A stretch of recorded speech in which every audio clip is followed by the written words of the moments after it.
The fourth turning, for those who don't know, is based off of a concept found in Strauss and Howell generational theory. The theory states that every 80 to 100 years, America goes through a cycle with 4 different turnings. There are highs like the eras of good feelings, the Gilded Age, the 1950s, and hopefully the 2030s. Then there are awakenings. There's the First Great Awakening, the Transcendental Awakening, the Progressive Era, and the 1960s and 70s. Think the pre-Civil War era, World War I and the 1920s, the 1980s and 90s. Then comes a crisis. The American Revolution, Civil War and Reconstruction, the Great Depression and World War II, and the 2008 global financial crisis, and whatever this period of history is. In this episode of Wilpo IRL, we are going into what the cycle and theory means for Pennsylvania. Look at things like the American Revolution. Pennsylvania is in many ways the birthplace of that crisis. The history of Philadelphia being the capital of what will become the United States. The Civil War, Pennsylvania was the front line once again. The Battle of Gettysburg. Before the Civil War, it was the first stop in the Underground Railroad. After this, PA took a back seat during the Great Depression and World War II, but many Pennsylvanians participated in the war and such. During the 1950s, you got things like Levittowns popping up, the suburbs exploding around Philadelphia. Now let's look at the crisis that's right now.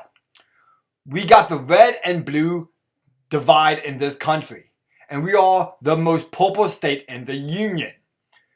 We became the swing state. Whoever wins this state wins the presidency, most likely. This got a lot of Pennsylvanians worried and hype up. We're going to see a lot of political fighting, and it's going to be bad in Pennsylvania. As a matter of fact, here's a sample of it right here. And I'm actually kind of ashamed that I participated in this sample, but show what's happening. So here's a perfect example how the right-left divide had really fractured this country, where people can't even see other sides. They think it's literally a binary between Biden and Trump.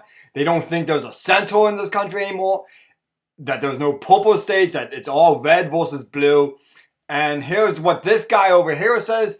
Jeremy Baker, the only reason I'm using his name is because he has a podcast apparently. We get into that later. Jeremy Baker on this Williamsport, PA site says, if you want to know what's going on in politics but don't know where to start, hit us up on the podcast. That your podcast is just like shining example of what politics is. Okay. Hit my podcast up if you want to be misinformed and laugh along the way, I guess. We would never mislead you or lie to you. I'm going to say about that. It's so important that you vote this year. Freedom is at stake, and we will show you what the corporate news won't. Wow, at first I'm starting to think this guy was a right-winger, right? The way he was saying, the corporate news. The corporate news. Oh, he must be a pro-Trump guy, right? Because it's Trump that was attacking the news. It was Trump that was attacking the corporate news in 2016. But let's continue. Donald Trump would never leave the White House if he's re-elected. Okay, stop right there. Donald Trump will one day leave the White House if he gets re-elected, because eventually the 78-year-old man will die. So even if he became dictator of life, he doesn't have that much longer to live. I mean, the guy eats a lot of McDonald's. I'm surprised he lasted this long, and he seems to be doing pretty healthy for himself. Somehow Trump is still going out there, but we see. It will be absolute hell. This exaggeration. It's going to be hell if Trump wins re-election. We can't let that happen. The hell. Look, if Biden or Trump wins re-election, it's not going to be hell. There's going to be a lot of bad stuff either way, just because we're in that time period where there's a lot of bad stuff happening. But it's not going to be hell. We're going to get through it. We're going to survive. Lower your derangement down a little bit. Can you just take your derangement down a notch, please?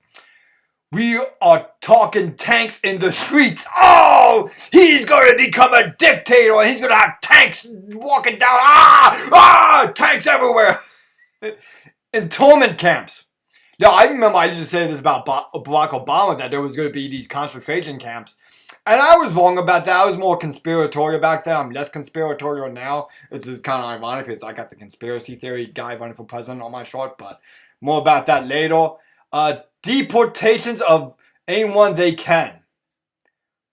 Yeah, we should deportate a lot of people who are not here legally.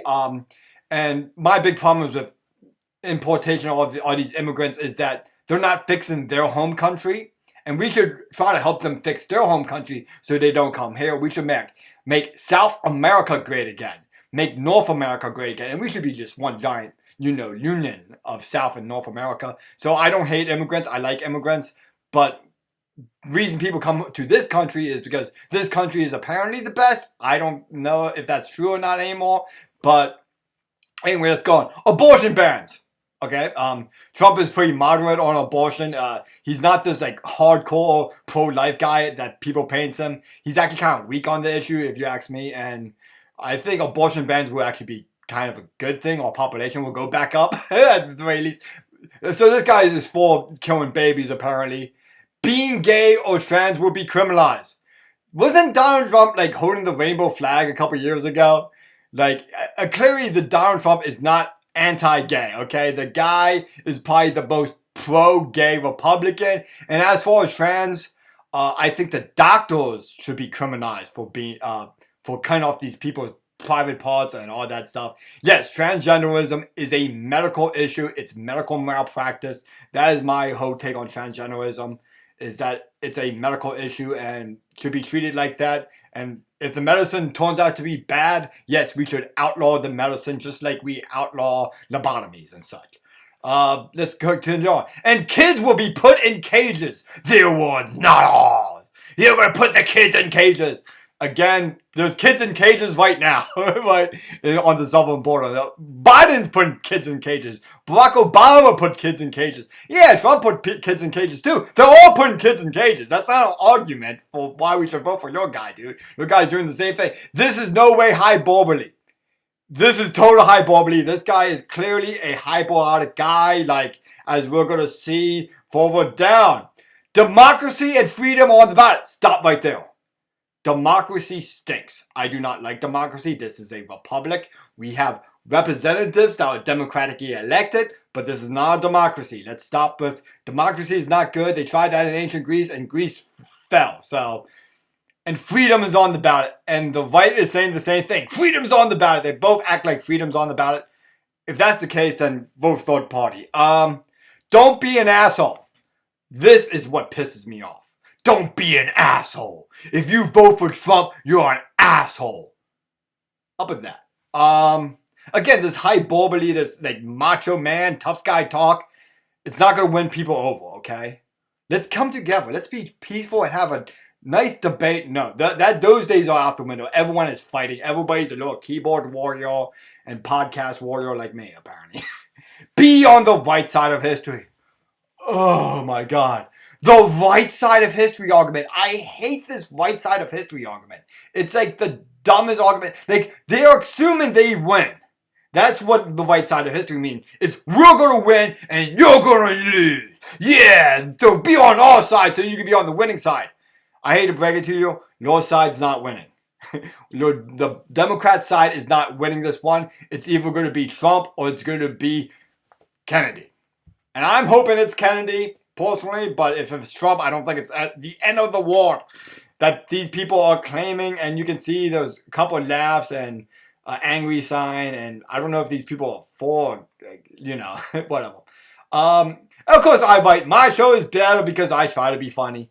Try to be funny. It's hard to be funny all the time, but I try. Plus, I'm not a lib. I'm actually kind of lib on some things, but we get into that later. I know the difference between men and women. Don't be like this guy that posted this. Be on the correct side of history, RFK 2024. Right? So I write hashtag RFK 2024, and this is how this guy responds to me. Ha! John Falcone, you are funny. Another simple-minded Donald Trump supporter who can't think for themselves. I vote hashtag RFK 2024, and this guy is calling me a simple-minded Donald Trump supporter. I voted for Donald Trump twice. The first time was because I was pissed off at Gary Johnson for being a freaking idiot.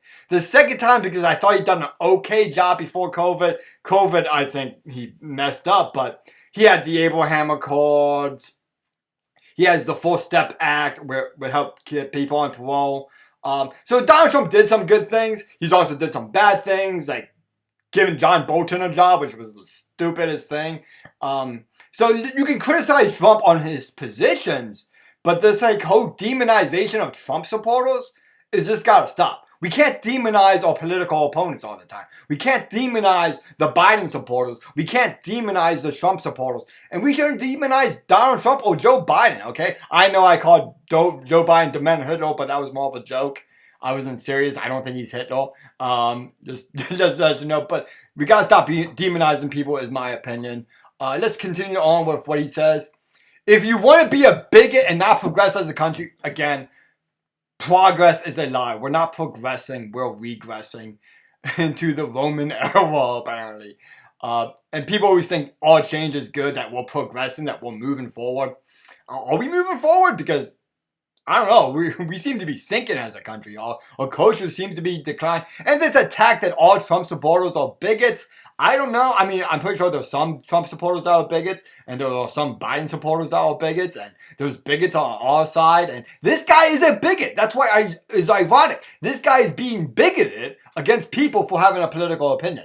But let's continue on. Definitely watch this dude's show. Yes, definitely watch my show. Nice try, bruv. Whatever bruv is. I'd rather be a lib than someone who lives in fake reality created by orange makeup and wearing con man. Okay, so yeah, Donald Trump wears orange makeup apparently.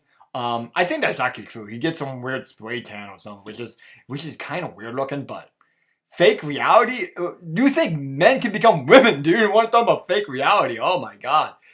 You basically worship a drag queen. Oh my god. You basically worship a drag queen in Trump, dipshit, laughing my fucking ass off. Okay, who's the dipshit? Who's the dipshit? Me or you, dude? I'm literally wearing a Kennedy 24 shirt on. So this is what I respond. You all retarded. Hashtag RFK 2024. Am I a Trump supporter? I voted for the guy twice. First time reluctantly because I was pissed off at Gary Johnson. Second time because he did an okay job. I'm not going to vote for him a third time. Am I really that hardcore? Am I really just following the Trump code? I don't think so. I think this guy is just a low. So watch this show. I'm going to take a more look into his show, see if it's even any good. But no, we got to stop this political divide BS and come together as a country and learn to like each other despite our political differences, man. Look, Jeremy Bagel, I have nothing against you, man. If you want to have a conversation, I would love to talk to you, man. If you want to have a civilized conversation and stop this, retarded, demonization of your political opponents, man, I would love to talk to you, dude. You're in Williamsport, I'm in Williamsport, man. We can be friends. Maybe we even like each other. Maybe we got to get off the internet and actually have a communication and actually talk to each other. And I think this is the same guy that says something about oh, you don't even have any followers on one of my YouTube comments or whatever. I'm doing this as a hobby, man. This is fun for me. I love this shit because it's fun.